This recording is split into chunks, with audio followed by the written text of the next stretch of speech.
Going to Dr. Loumakis, I'll also go in a very broad question. You can practically elaborate on many things now. You have the chance.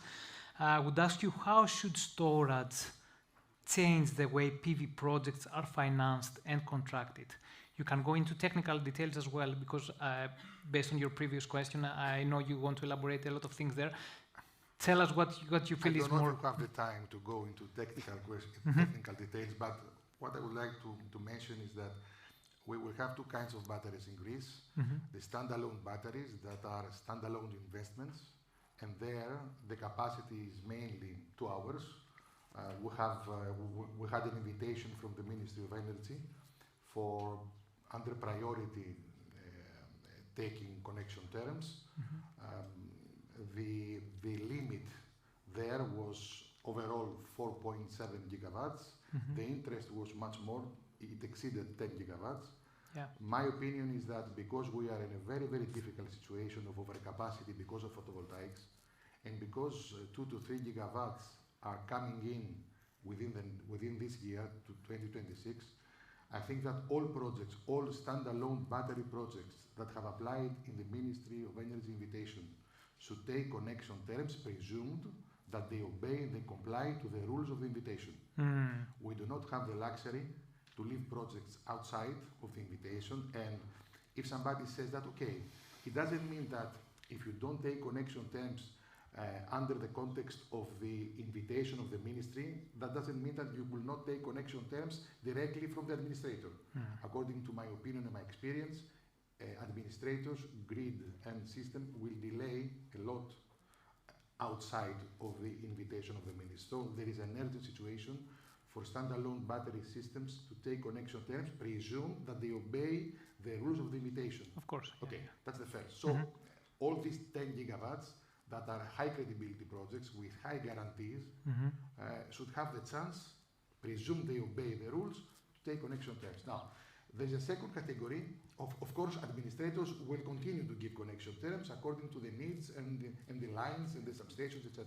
Now, there is a second case of batteries that are batteries co-located or incorporated, behind the meter of the PV plant and co-located.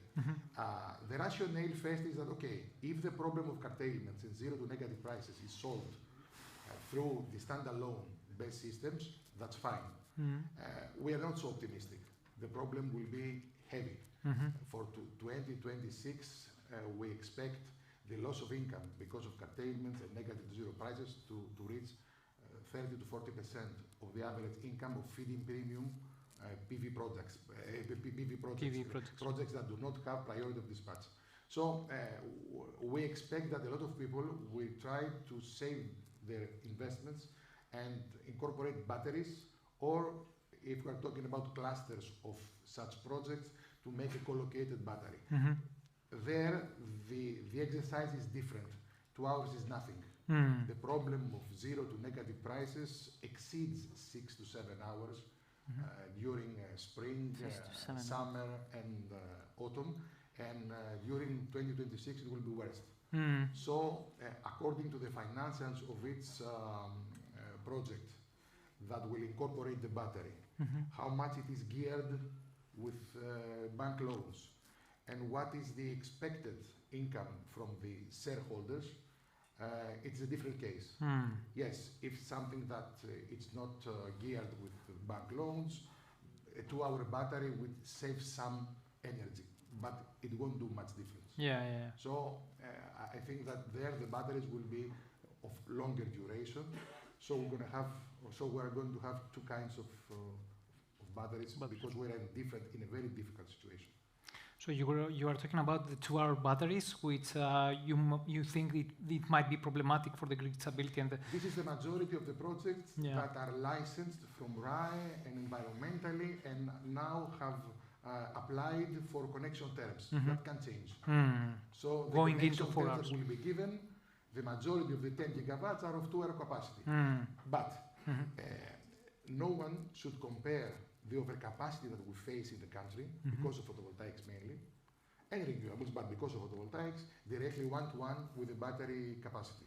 For instance, because the problem of overcapacity exceeds 6 to 7 hours, we need several shifts of 2-hour batteries to offset this overcapacity. So 4.7 gigawatts, that's the invitation of the ministry, is practically nothing if you think that we already have 12 gigawatts of PVs in Greece in operation today, 18 gigawatts of renewables in operation, plus 3.5 big hydro, plus some conventional that we continue to build conventional plants, and 2 to 3 more PVs, gigawatt of PVs, are coming within the 2026. So we understand that 4.6 is nothing. It's nothing, yeah. Definitely agree. Going